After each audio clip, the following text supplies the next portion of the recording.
Good morning, everyone.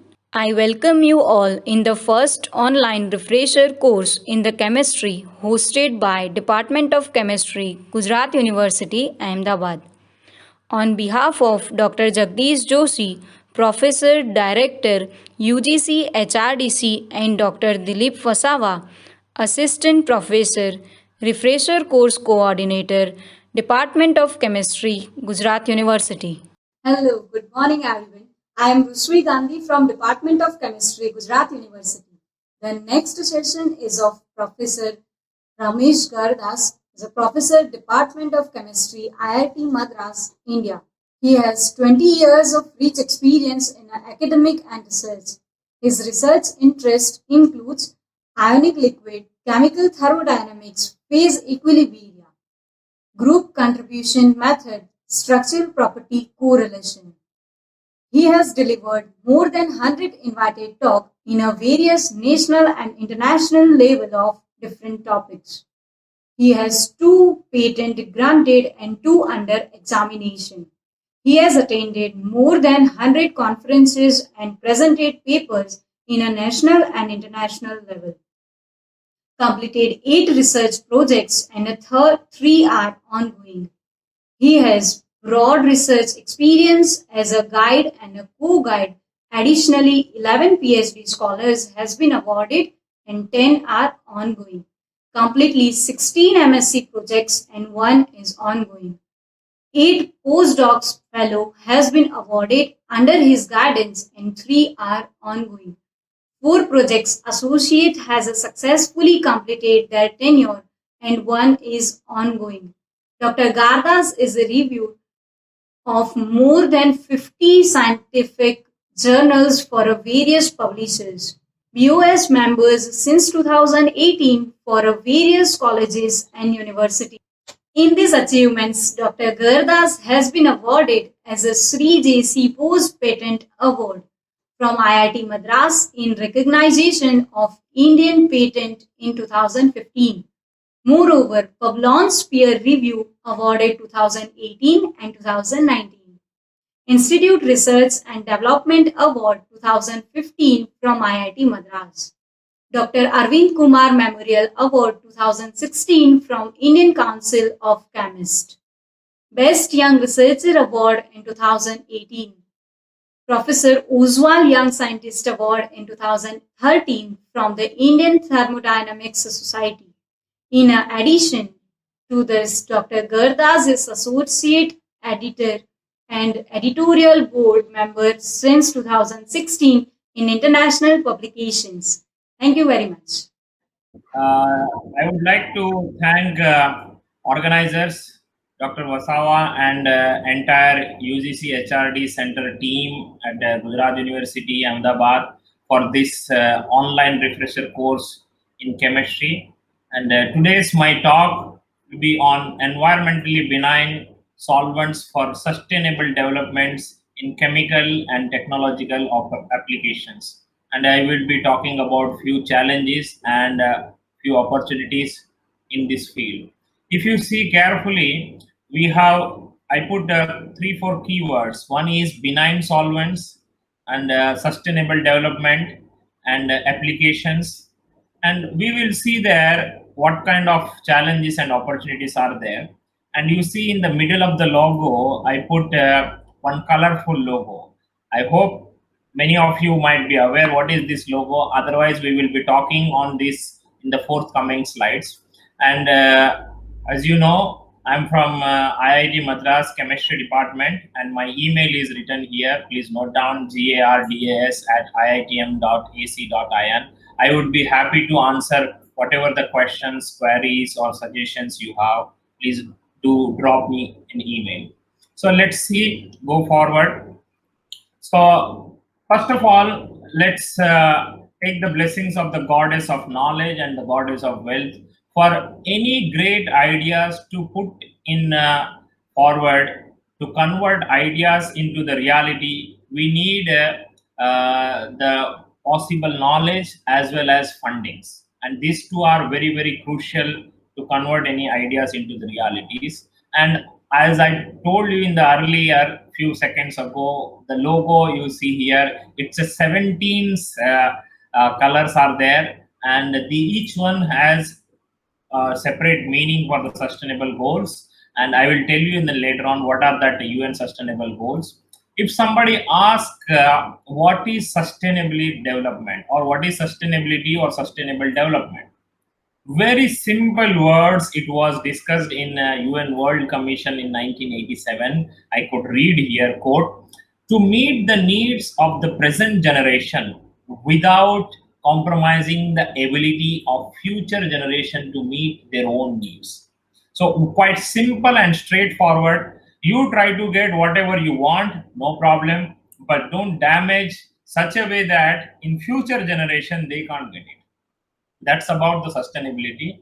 And of course, chemistry has to play a crucial role in this sustainable development, using the less stuff, or using consuming less, or generating less waste, and so on. As I told you earlier, these are the 17 sustainable development goals by UN to achieve by 2030, and each one are very, very crucial, and chemistry play important role on the development of these sustainable goals in the forthcoming years. I'm going to touch few of them from these 17. One can go through this UN website, un.org/sustainable development.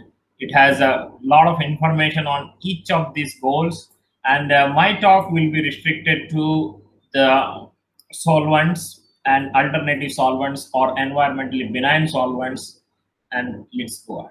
For any sustainable developments, or the creations of the innovations, or the innovative ideas to convert into reality, we need a collaboration. And the collaboration should be among the academia, industry, and the government. Then only the innovations can be converted into the realities. And the policymakers or corporate social responsibility of the industry sector, or in the academia, those who are in the higher positions like vice chancellor, directors, and deans, and head of the departments. So all of them should think in the same line for the sustainable development, and the collaboration is the crucial.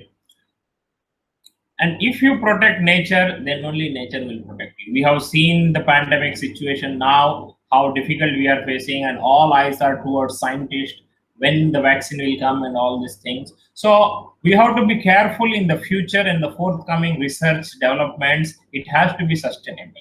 As I told you, the three sectors has to collaborate, that is academia, industry, and government. Similarly, we need to address 3 points at a time: economic development, social responsibility, and the environmental protection. So once you cover all these 3, and the development will be very close to the sustainable development. So first trio about the collaboration, second trio about the sustainability, and one more trio will come later on, that is 3 R's principle: reduce, reuse, and recycle. So these 3 trios are very, very crucial for any sustainable development, and we need to collaborate, and we need to go together, all kind of people. Today, you have a tremendous knowledge in one field is not enough. We need to come together, unlike-minded people, for the development of the society or the science and technology. You know very depth of the science, but you don't know about converting or using these ideas into the product. It's like a dreaming. You know all the things about the product, but what is the science behind it? So you know engineering, but you don't know the science behind it. It's like a calculating, so it may collapse at any time.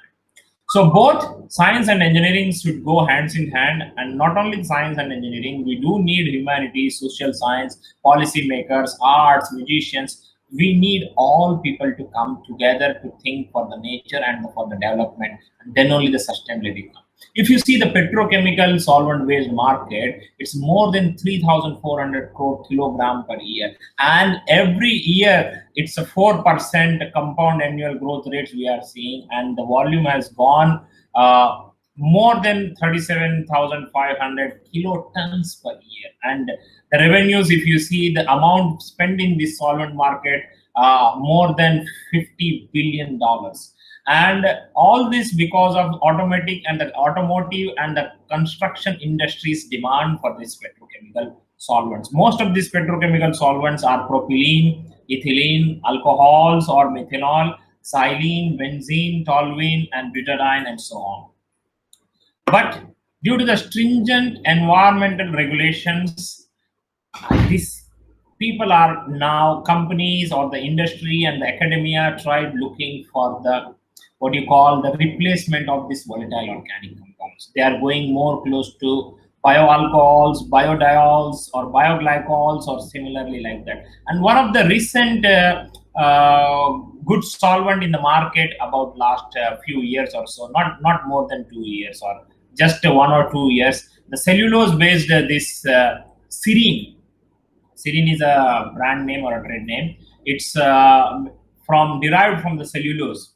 It's more eco-friendly or more environmental friendly solvents, and which can alternative for dipolar aprotic solvents like NMP or DMF or so on. So few more class of these things come is known as ionic liquids or deep eutectic solvents, and we will discuss this about later in forthcoming slides. I'm from chemistry department at IIT Madras. We do have a beautiful campus now. Slowly we are regaining. Students are started coming, and the laboratories started opening. Hope very soon it would be like a normal like earlier, and everything going well. If you are happen to visit Chennai, please do drop me an email. I would arrange a trip, and I would arrange the department trip or my lab visit or so. Or if I am busy, I will assign some of the student who will help you to go around and this. I would like to thank all my PhD scholars, those who are in the bold letter, they have graduated and gone elsewhere as a postdoc to abroad, or they got a position, a faculty position in India or abroad.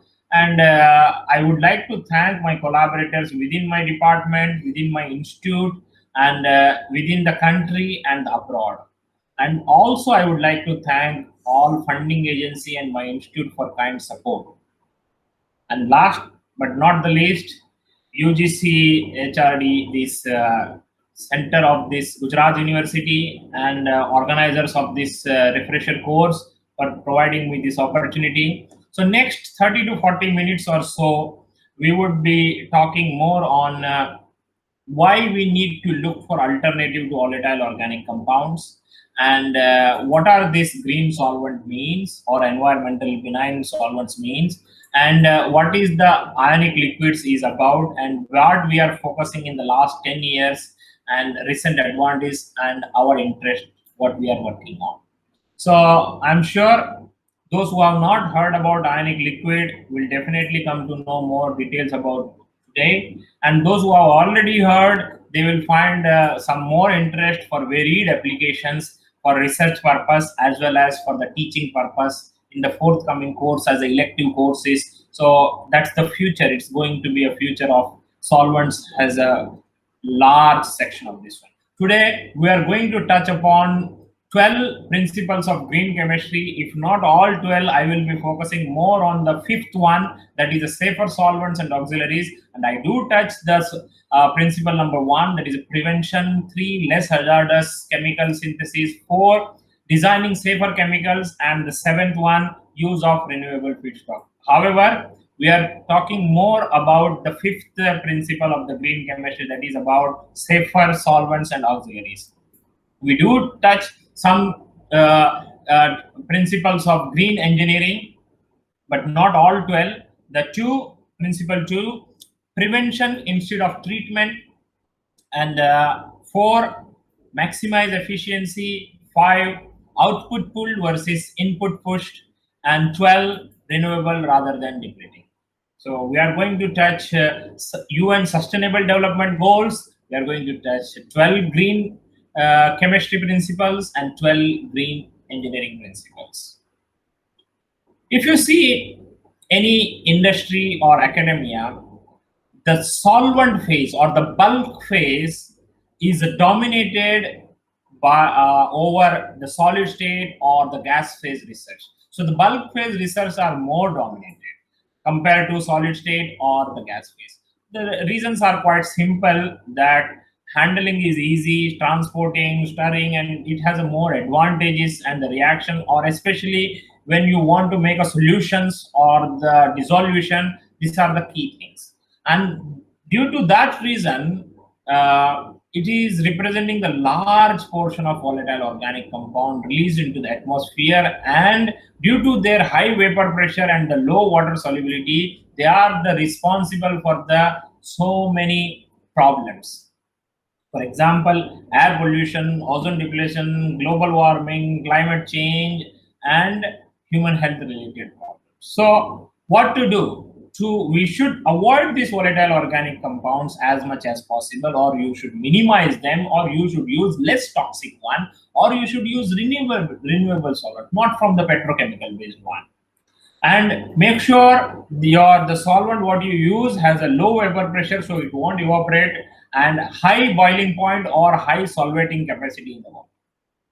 The ideal replacement would be very low volatility, high stability, high potential for recycle, should not lead to other problem, and as for any business people, any company, minimum investment and maximum benefit. It's difficult to find such a one, but that's our duty as a scientist and the engineer to look for that. So when you look for a green solvent, what kind of problems you face? There's so many problems. Start with, you needed solvents with a different nature, protic nature, aprotic nature. You want different polarity, and you want different basicity, and above all, you want mix and match. For example, I'm looking for a solvent with high polarity but low basicity, and it should be an aprotic nature. Once you have more and more demands or more and more conditions, the chances of getting alternative solvent is going low and low, or you have to look for more and more opportunities. And that's the biggest challenge. If you see common protic and common aprotic solvents in the Kamlet top plot, basicity versus polarity, you have non-polar solvents like hexane, benzene, toluene, 1,4-dioxane, DCM, polar aprotic solvent, THF, DMSO, DMF, propylene carbonate, and so on. Polar protic, you have water, alcohols, or what do you call, ethanol, methanol, isopropanol. These are but they are not environmental friendly, including water. Water is maybe better than all of this, but still. So, what to do? We should look for bringing this spectrum in this side, where green aprotic and green protic solvent. When I say green, it's environmentally benign or eco-friendly or less toxic. So the spectrum is not full. It's our duty to fill this entire spectrum with the newer and solvents. One thumb rule is, one has to go close to the nature. So the best solution for the nature lies in the nature itself. So you go for a bio-based solvents or solvents derived from the biomaterials. So these slides I have already showed the petrochemical solvent-based market. So we have to look for alternative solvents. One such solution might be ionic liquids. I wrote it here. It's an old wine in a new bottle. Why I said so? This is the class of a new class of a molten salt. Molten salts are known for ages. It's like a sodium chloride, what we call a namak or meetu. You know the melting point of this one around 800 degrees Celsius. Above 800 degrees Celsius, you have a sodium chloride in the liquid state. So we are talking about the salts which are liquid at and around room temperature. It possesses combination of unique properties. So many unique properties it possesses, like potential to replace many volatile organic compounds. It has a negligible vapor pressure. It has a large liquidous range, and flammability is almost negligible. It has a wide electrochemical window, high ionic conductivity, high solvating capacity, and above all, great varieties of the structures possible. So we call them hybrid salts. Why I call hybrid salts? If you see any conventional salts, take same example of sodium chloride or namak or meetu, you have sodium and chlorides, sodium ion and chloride ion, both are inorganic. both sodium and chloride inorganic. But we are talking about here salts, which are one of the component, preferably cation is organic.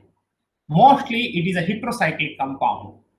Imidazolium, pyridinium, pyrazolium, triazolium, and thiazolium, or so on, heterocyclic compound. We do have some other like tetralkyl, ammonium tetralkyl, phosphonium or so. And whereas anion is usually inorganic. Smallest anions you can have halides, chloride, bromide, iodide, or you can go little bit asymmetric shape or the bigger shape, tetrafluoroborate, hexafluorophosphate, or dicyanamide, or nitrate, or triflate, or bistriflamide.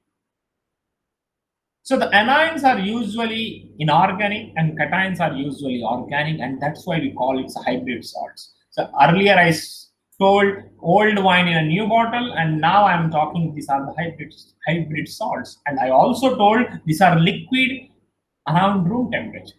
Due to this asymmetric shape, when they come closer, they can't go apart because of the certain interactions, weak interactions, and they can't come closer, much closer, because of the asymmetric shape, difference in the shape. So they leave a lot of void volumes, and due to that, it has a liquid nature. So you have organic cation, inorganic anion, and you also have alkyl chain length attached to both, preferably cation and also sometimes in anion. So due to this alkyl chain length, cation and anion, you have three possibilities, and based on these three libraries, you have millions of ionic liquids theoretically possible on paper. But in reality, we will see how many possible. As I told you, sodium chloride is in liquid state above 800 degrees Celsius, whereas ionic liquids are in liquid state around room temperature. Main reason is asymmetric shape or hybrid salt, or they leave void volumes and they cannot pack together, and that's the reason. If I say I take a glass of water, add a sodium chloride, say me to namak, and stir it. It's in a solution condition now, ions are there. Can I call it ionic liquid? The answer is no. That's an ionic solution where Na plus is surrounded by OH minus ions and Cl minus is surrounded by H3O plus ions.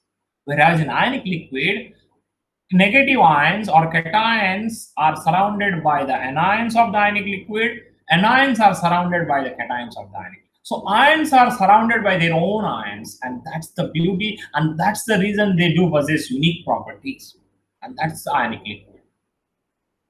If you compare them with the organic solvents, I don't think organic solvents list goes more than what you call 2,000-3,000 or maybe 10,000. So the number of solvents in the organic are limited, whereas ionic liquids, as I told you, theoretically millions of ionic liquid possible.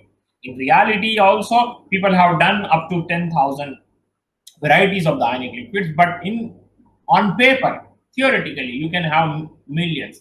And usually organic solvents are single function, either solvent or catalyst or extractant or auxiliary solvents or dissolvent. But whereas ionic liquids case, they are multifunctional. Single solvent you take, it can do the role of solvent and catalyst or extractant. It's a multifunctional. It has so many varieties of what you call possess the combination of unique properties. Especially you can tune their properties based on the structure, cation, anion, alkyl chain length, and that's the beauty. Having said so great about ionic liquids, if you ask me, sir, can you tell one or two limitations about ionic liquid? Of course, there are. The most important one, the limitation in ionic liquids is the viscosity. They are much more viscous than the organic solvent. And due to this large viscosity, we do have so many problems wherever you have stirring and mixing, uniform heat dissipation, or transporting. The cost will go high. Or rigorous stirring. That's a viscosity is a one biggest problem, and the second one is a cost. There are some ionic liquids cheaper, much cheaper than organic solvents, but large amount of the ionic liquids. Most of the ionic liquids are expensive. Some of them are too expensive, but mostly they can be considered under expensive in comparison with the organic solvent. So, how to address these two problems, viscosity and the cost? You recall one Hindi movie dialogue, Ek Teer Do Nishan. We can tackle both problems at a time. One of these solution is do not use ionic liquids in the pure state. You mix them with either water or other organic solvent which is less toxic.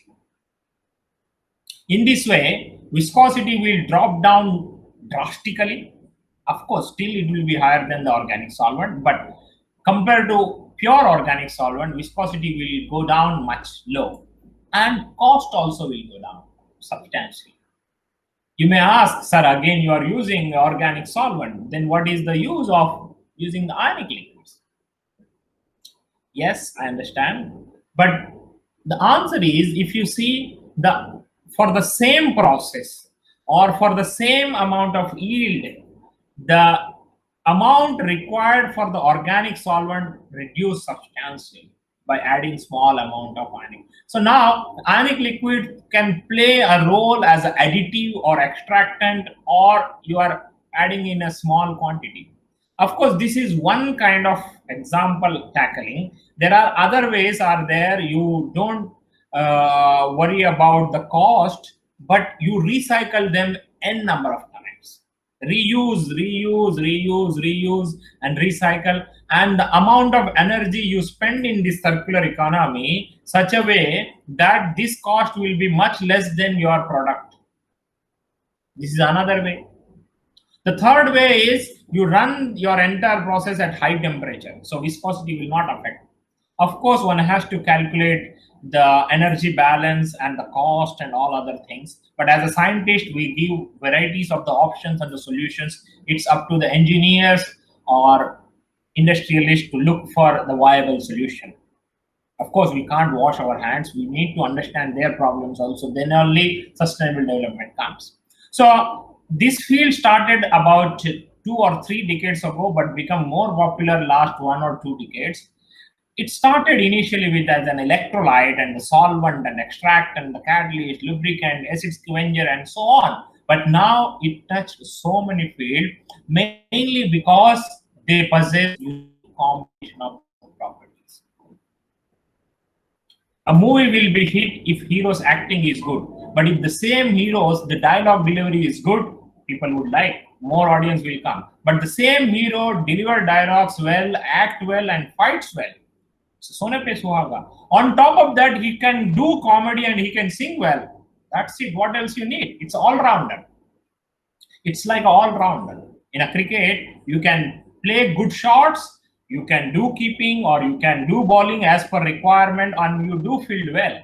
So it's like all-rounder or multifunctional it can do, and all this because of the unique combination of these properties. And if you see the literature survey I have done in both Scopus and SciFinder, these are the SciFinder results. More than 86,000 publications have been already published and more than 17,000 patents, and there are about 50 books in the market on this topic.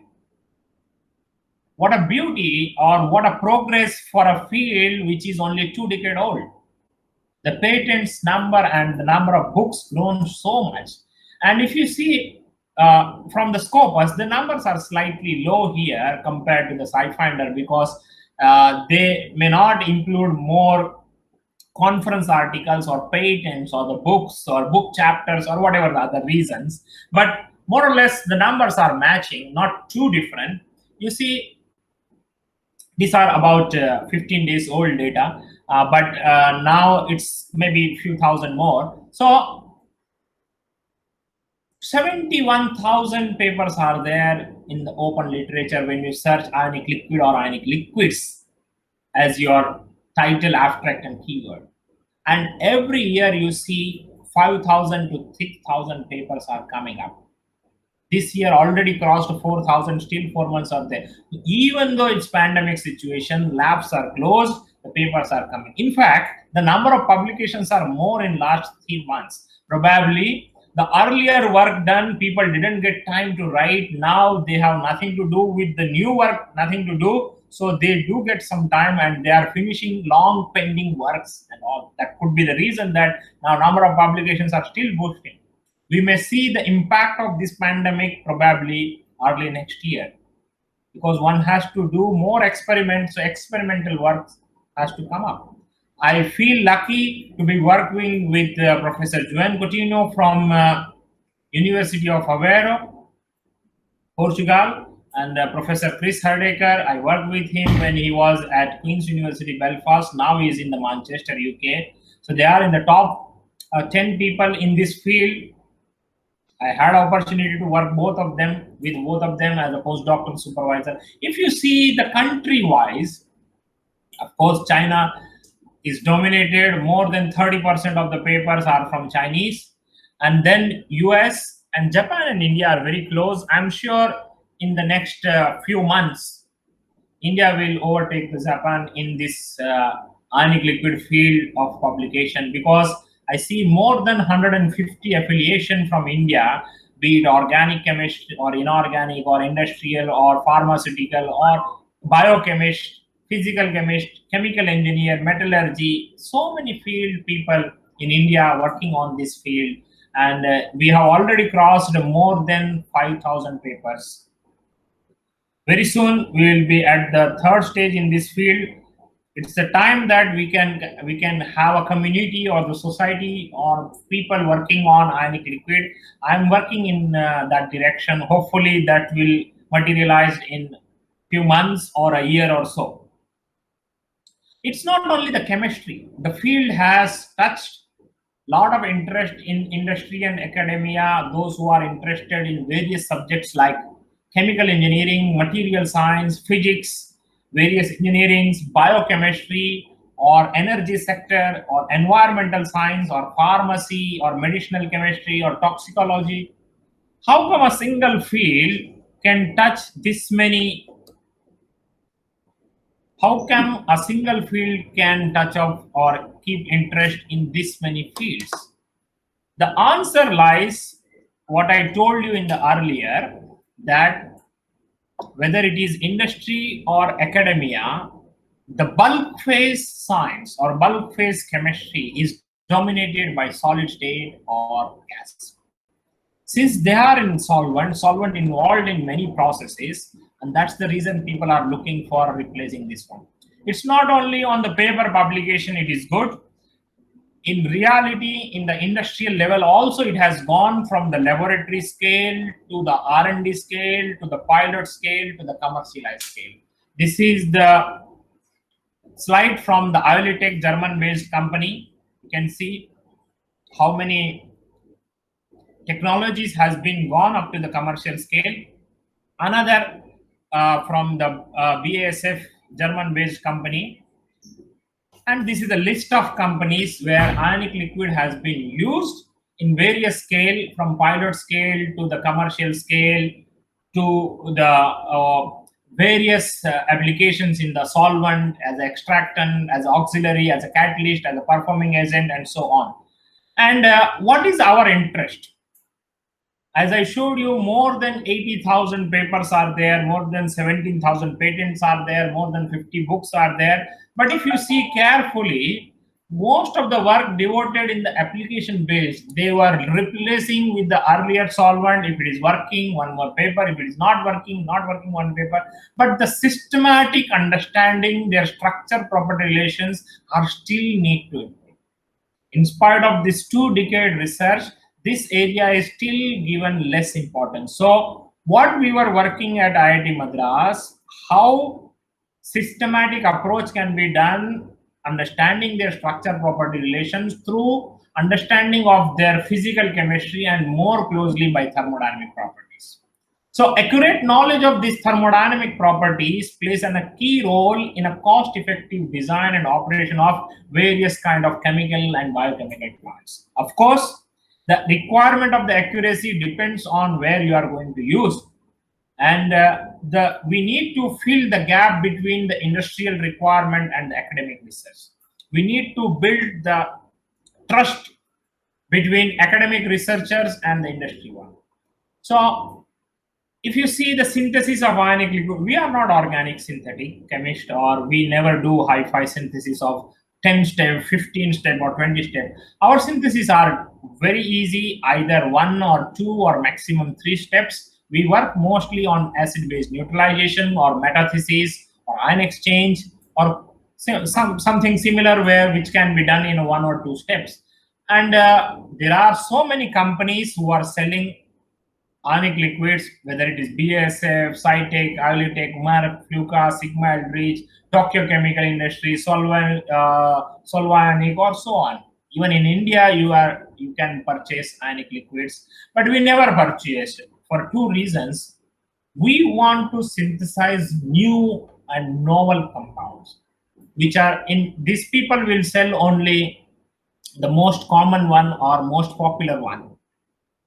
But we want to synthesize new ionic liquid. That's one reason. And the second one, if you purchase commercially, it is expensive. While you synthesize in the laboratory, cost can be reduced substantially. To reduce the cost and to make the new one, we make ourselves. Synthesis is not difficult. We have synthesized more than 100 new ionic liquids in last 1 decade, and we have repeated more than 50 already available ionic liquids in the market. So we ourselves could have been synthesized more than 150 varieties of the ionic liquids, and we never faced huge challenge. The challenge is not in the synthesis. Challenge is in the purification. Challenge is in the handling them. So most of the ionic liquid, whereas they are hygroscopic, you can't keep it in the open atmosphere, so they absorb moisture, and lot of properties will change, especially the transport property, conductivity or viscosity will change significantly. So purification is a crucial step, and handling them is required, and you have to put often purifying and use immediately. You put it in a vacuum line for a day or so with the low temperature around 50 degree or 40 degrees Celsius, and put it in the liquid nitrogen trap and remove all the moisture. Check the moisture content through Karl Fischer titrator, coulometric titration, and find out whether water content is very low or not. If you are satisfied, immediately use it. Or if you want to store it, store under inert atmosphere or the nitrogen gas and use immediately or same day or next day. If you are waiting for more time, again purify. If you are handling all these things in the fume hood, that is well and good. So what is the thumb rule? Can all ionic liquids what we have synthesized turn into liquid at room temperature? Yes, most of them. Rarely few we got in solid form. So what is the thumb rule that ionic liquid can be a liquid or a solid? The thumb rule says the Lewis acidity of the cation source and the Lewis basicity of the anion source both are low. The resulting salt will be 100% liquid. If both are high, Lewis acidity of cation and Lewis basicity of anion both are high, it would be 100% solid. In the mix and match case 2 and 3, you need to look for other kind of interactions and the depth. So this is a general guidelines, and that this help you most of the time to get and to find out how good your ionic liquid is or how ionic is your ionic liquid is.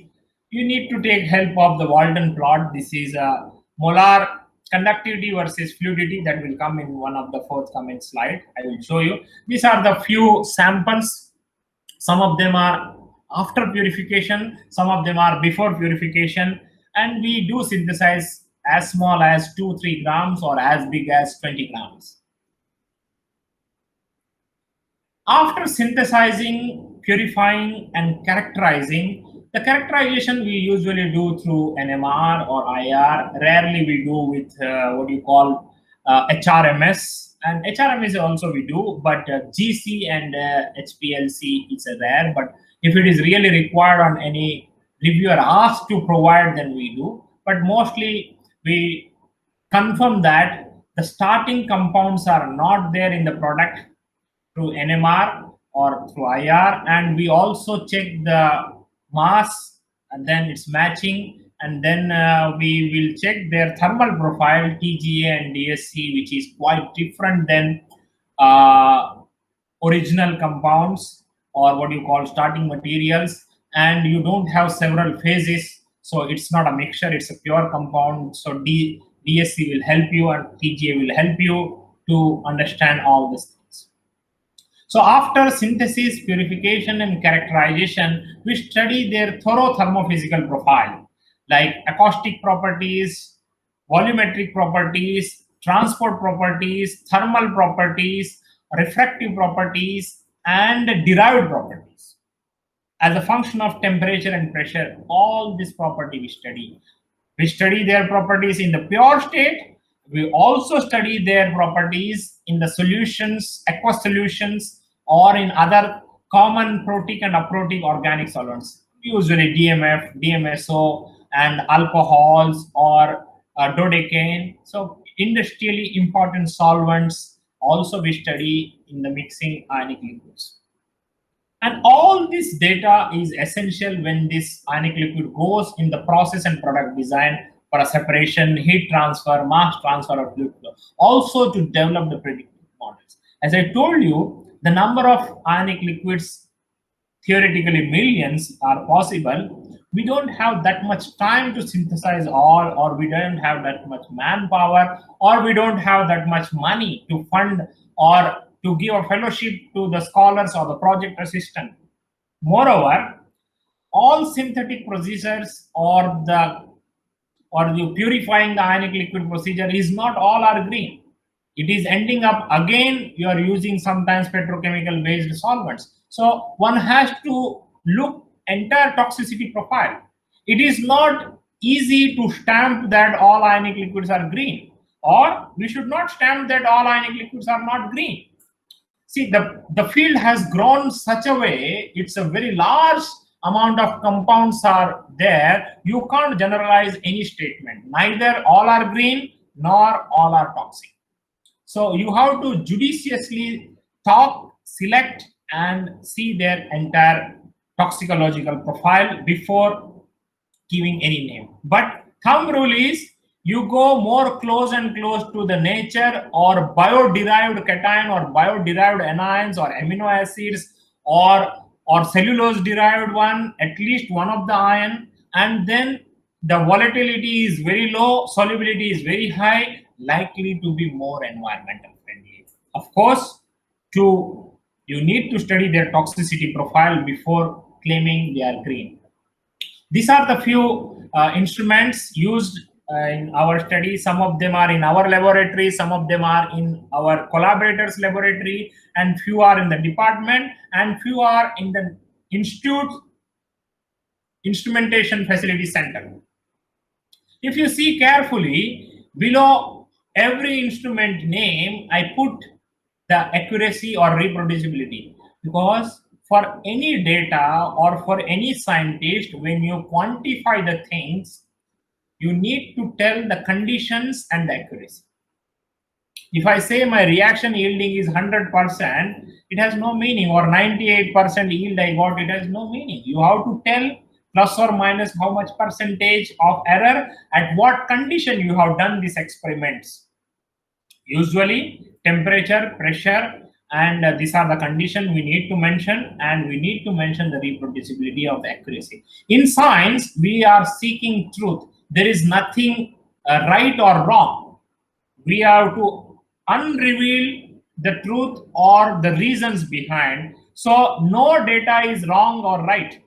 It is depending on your calibration, depending on the instrument error, depending on the purity of the sample, depending on human error. Let's say you are measuring a property, instrument is very high sophisticated instrument, very accurate, calibrated, everything is fine. Laboratory maintained very nice temperature equilibrium, everything is fine.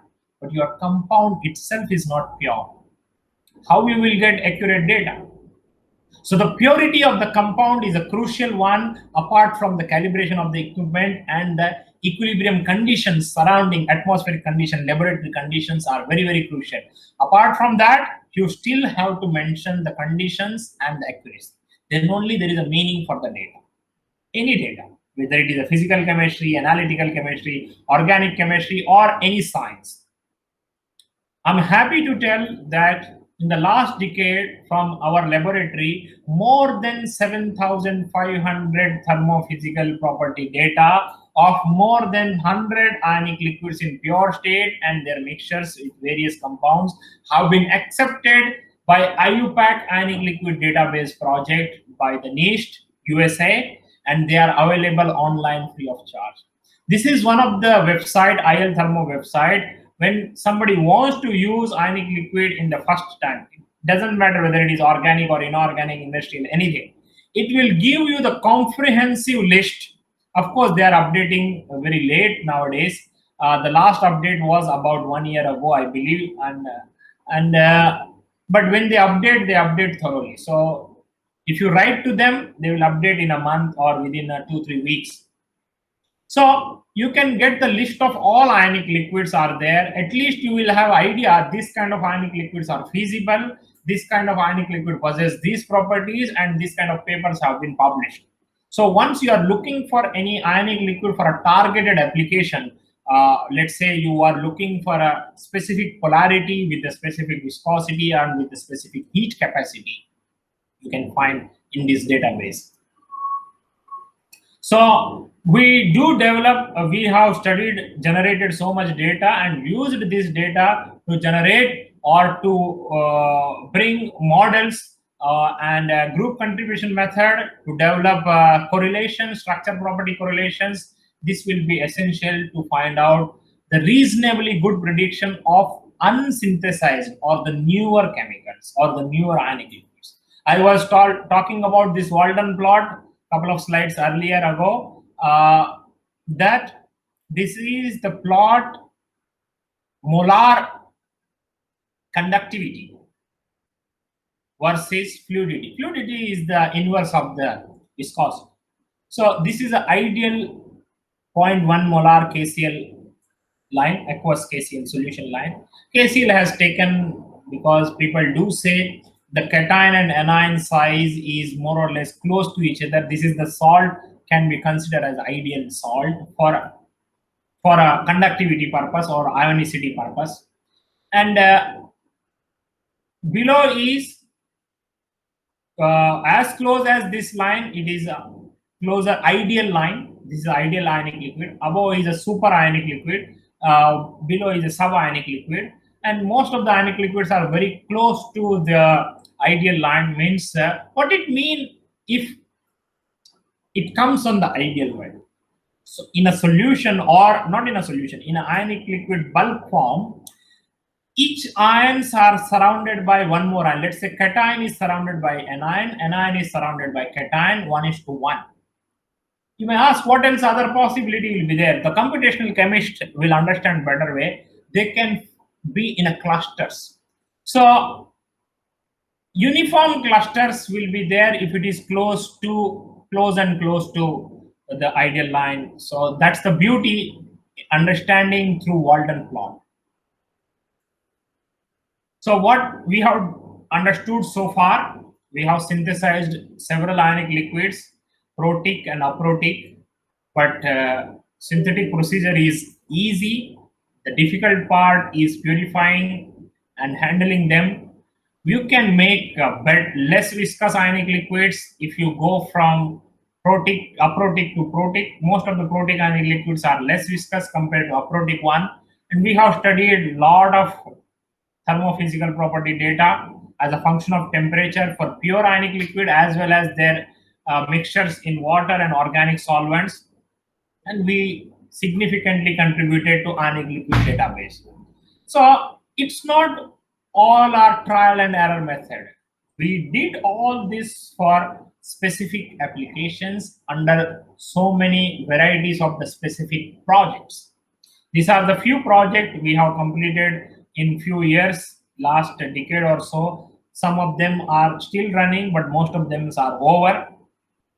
We will see some of them depending on the time. I hope I can have 15 to 20 minutes more. So we'll see few of them applications now. This is from Oil India Company Limited. It's a collaborative project. As I told you earlier, collaborations are key. I am going to show all the applications which have done by collaboration by not only the chemist, biochemist, petrochemist, or chemical engineer, or metallurgy people, or mechanical engineers. So pure chemist, our own lab, we have done so much work, which I have summarized in only in few slides. Now I am talking about all about the collaboration and the application side. So how one can come to the sustainability, that I am going to touch on. So this is from Oil India Limited Company project. It is in a collaboration with the petrochemical industry colleague, Professor Jitendra Sangwai, who sits in the Ocean Engineering Department. So enhanced oil recovery and crude oil sludge dissolution. We'll take the sludge dissolution first. So SARA analysis done by the Oil India Limited Company people, and they have provided us. Of course, the crude oil you take from different part of the world, the properties will be slightly different. This is the one what Oil India Company Limited is using.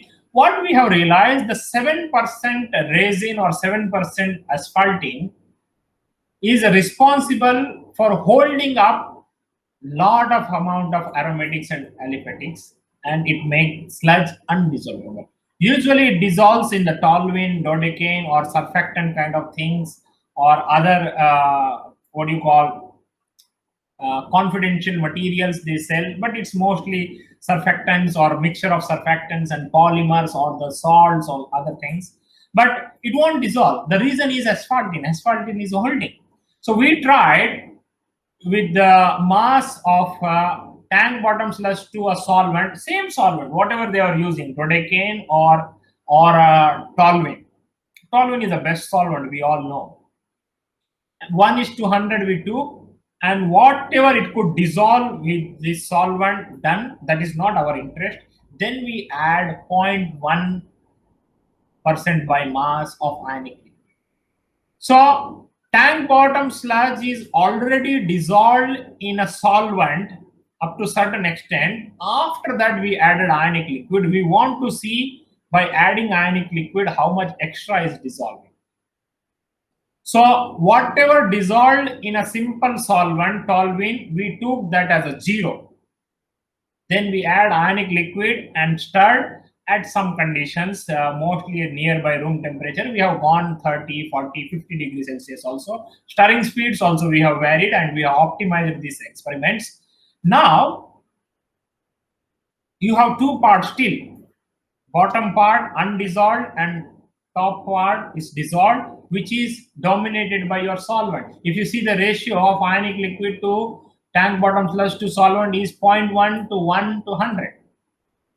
So the top part where concentration of the tank bottom sludge or aliphatic or aromatic should go high, that we have checked through UV visible spectroscopy.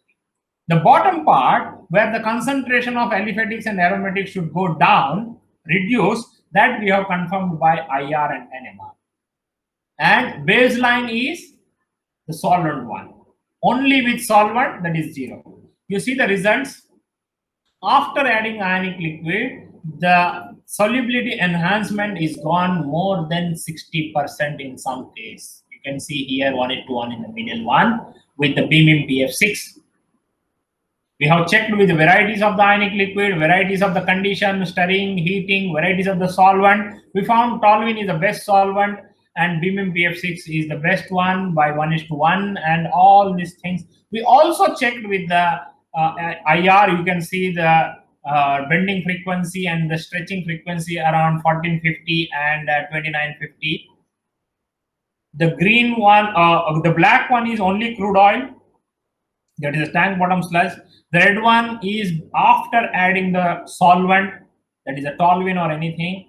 And the last one is after adding ionic liquid. Of course, each time we maintain the same sample procedure with the same concentration or the same amount, and then only we can compare. But you see, at 1450 and 2950, the substantial decrease that shows the concentration going down in the bottom phase, that is means concentration going up in the top phase, that means solubility is increasing. So no doubt solubility is increasing. We also checked with NMR, IR and UV, all are confirming the same. Now the question arises, what could be the mechanism, why it is happening? So how come the tiny amount of ionic liquid is playing so much crucial role?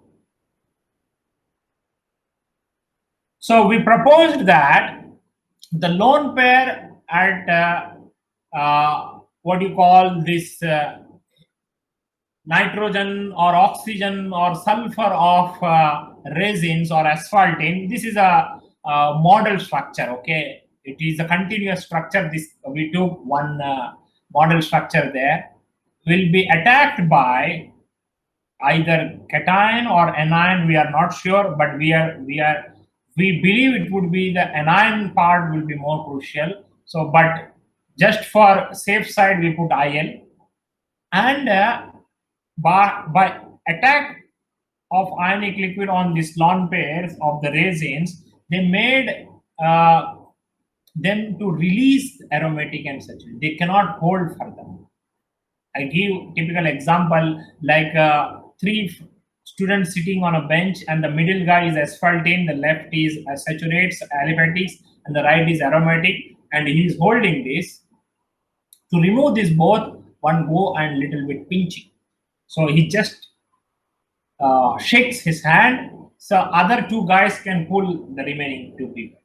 So that's what is happening. So once it bind to the ionic liquid or just attacked by this one, it cannot hold further saturates and aromatics and aliphatics, and the remaining job is done by stirring or by the solvent. The solvent which is there in the large quantity already in the solution, that is a toluene. So of course, reviewer convinced, editors convinced, we got a papers, we got a thesis, a student got a degree, we do get a patent. One has to go into the depth either by spectroscopic techniques or by modeling, but we couldn't take it forward because the funding is over, the time is over, student has gone. The another example is enhanced oil recovery, and we know the primary flooding is by natures, the secondary flooding is by steam or hot water, and the tertiary flooding we are talking after primary and secondary flooding. Also, people do tell that more than 30 to 35% of crude oil is still there underground, which is a huge. So there are so many varieties of the techniques people use for enhanced oil recovery. Some of them are here. They use surfactant, they use polymer, they use combination of surfactant, polymer, and salt. We have done all with the conventional technique by sand pack of uniform size, and we use pore volume. One pore volume is around 100 ml, and we pass the crude oil first, then the water, one pore volume of water, because we want to see the effect of ionic liquid after secondary flooding of water or fumes. So tertiary flooding. Then in the tertiary flooding, we have done with the varieties of the optimization, only ionic liquid in small quantity in aqueous solution or in the polymer solution or in a salt solution or in the combination.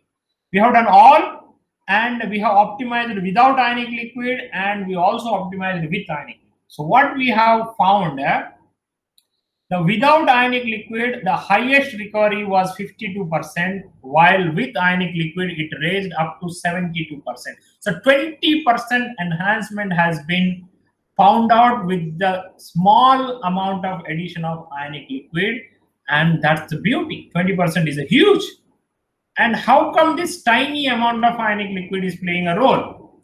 And that is because of interfacial tension. Interfacial tension between the crude oil and your solution or aqueous solution or steam, or interfacial tension between your rock and your crude oil. You may say contact angle between rock and crude oil. So we have checked the interfacial tension data of ionic liquid and only water. We have not checked with the contact angle or the real. We have not mimicked. We have only done with the water and crude oil interfacial tension.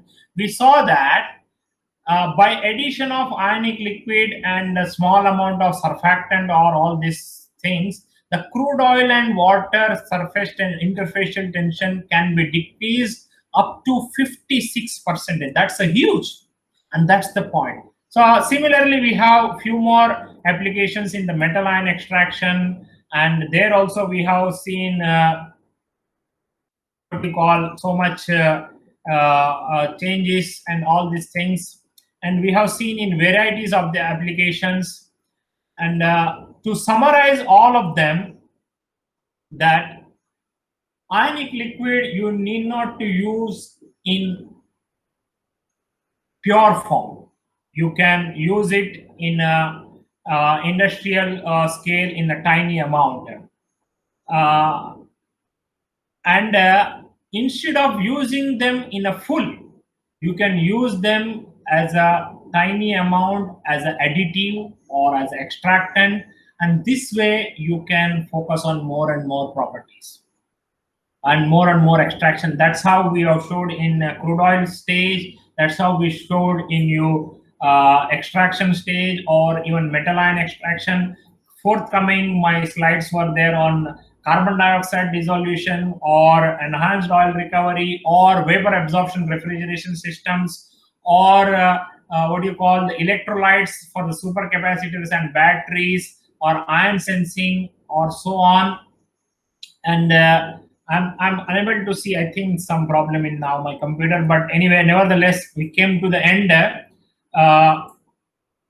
Can see that now we are going to end this solution, and now we are also working on some more problems of aqueous biphasic systems where you can extract the biomolecules using both the phase on water rich, and we are also working on desulfurization of the model fuel, what you call diesel or other model fuels. We are working on ion sensing, and in future we would like to work on this precious metals extraction from the PCBs or e-waste, motherboard. So many things are there. Hopefully, we'll come up with the newer and new ideas.